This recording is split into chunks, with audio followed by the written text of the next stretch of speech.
आज हमारे भैया युवा अवस्था वाले आज बड़े बुजुर्गों का कहना नहीं मानते और ये जो है जवानी अनर्थ का कारण है। अगर कह दो किसी युवा लड़के से कोई बुजुर्ग कह रहा हो तो कहा जा रहे शांत बैठो चले चले भे आई थी, ये अनर्थ का कारण है। कहा भी गया है कि यौवनम धन संपत्ति प्रभुत्व मां विवेकितः एकेकम अनर्थाय किम यत्र चतुष्टयम्। यौवनम धन संपत्ति प्रभुत्वम मां विवेकितः, ये चारों अनर्थ के कारण है। यौवनम जवानी, जहां देखो धक्का मारे घूम रहे हैं रे तुरंत ताल ठोक देती है, न बड़ा देखे न बुजुर्ग चल रहा, क्योंकि जवानी में है, आज जवान है युवा है। तो कहा गया यौवनम धन संपत्ति, अगर जवानी अनर्थ का कारण है, धन संपत्ति मां या चाची है और बुद्धि विवेक से तनुक पैदल है तो मान लो अनर्थ का कारण बन सकता है, क्योंकि पैसा का है क्या चिंता। तो यौवनम धन संपत्ति प्रभुत्वम विवेकितः, प्रभुत्वम और किसी पद पर अगर है, ध्यान से सुनो, ये चार चीजें अनर्थ का कारण हो सकती है। अगर किसी पद पे है, जैसे कोई पद प्रतिष्ठा पाई और जवान है धनवान है और किसी पद प्रतिष्ठा पर आएगा, फिर क्या कहना। और इसके उपरांत अविवेकिता, लेकिन विवेक से ही नहीं मूर्ख है। अगर मूर्ख के जवान है, मूर्ख जवान हो, धन संपत्ति वाला हो और किसी पद पर बिठा दिया गया हो, लेकिन बुद्धि से नहीं पैदल, तो चारियों अनर्थ के कारण है। किम यत्र लिखा है एकम अनर्थ है, इसमें का एक कारण बन सकता अनर्थ का। और किम यत्र चतुष्टयम्, और जी के पास चारियों हो, चारियों चीजें हो, जवान हो, धन लक्ष्मी हो, पद प्रतिष्ठा हो, लेकिन बुद्धि से नहीं पैदल हो, अविवेकिता, तो का अनर्थ कर्म कोई दिया नहीं। इसलिए इसी बात को सोचकर एक राजा अपने गुरु के पास गए। ध्यान से सुनो, बस दो चार श्लोक आपको बताएंगे, क्योंकि भैया ने कहा कुछ महाराज जी समझा दीजिए पुराणों से।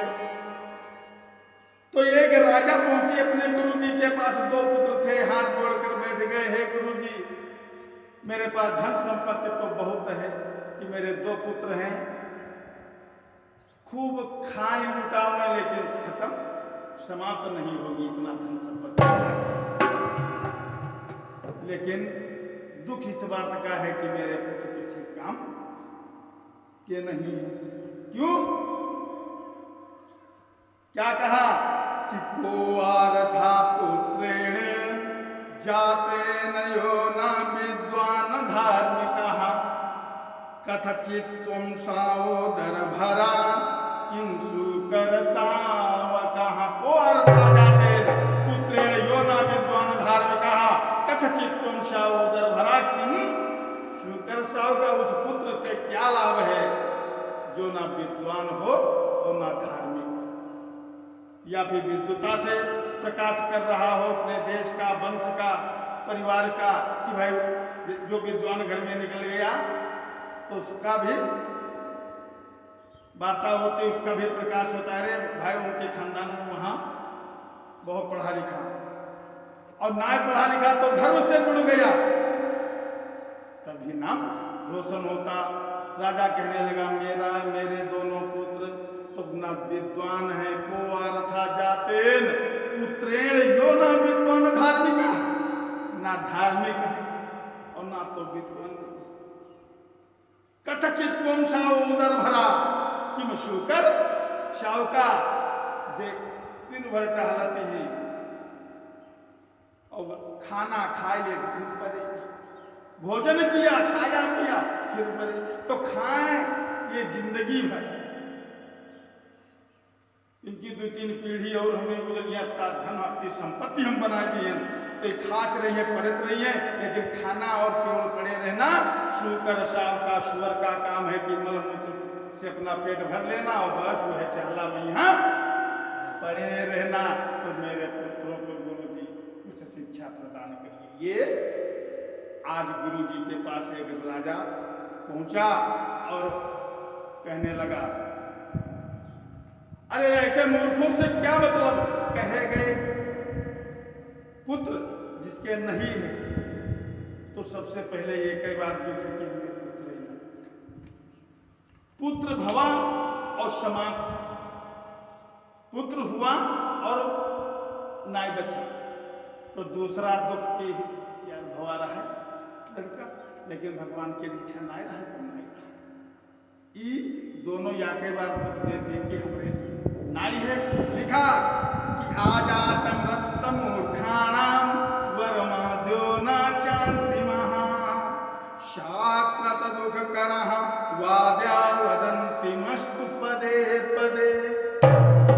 आजात पैदा ही नहीं हुआ, पैदा ही नहीं है, नहीं जन्म नहीं भवा, तो देव दुख हमरे लड़का है।